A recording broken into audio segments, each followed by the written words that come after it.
भदोही जिले में यातायात माह के दौरान तमाम जागरूकता अभियान और चेकिंग अभियान के बावजूद भी लोग मनमानी करने से बाज नहीं आते हैं, जिसकी वजह से आए दिन दुर्घटनाएं भी होती हैं। सोमवार को यातायात प्रभारी अनिल सिंह के नेतृत्व में जंगीगंज बाजार में बृहद चेकिंग अभियान चलाया गया, जहां चेकिंग के दौरान स्थित एक कपड़े की दुकान के सामने सर्विस लेन पर खड़ी 30 बाइक का चालान किया गया।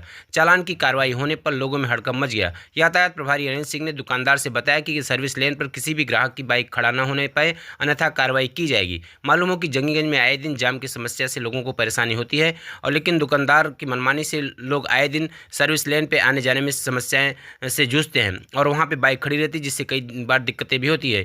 कई बार दुकानदार को चेतावनी दी गई है, लेकिन लापरवाही से बाज नहीं आ रहा है। इसके अलावा जंगीगंज त्रिमोहानी पर भी 30 बाइक का चालान और एक बाइक और एक ऑटो को सीज किया गया।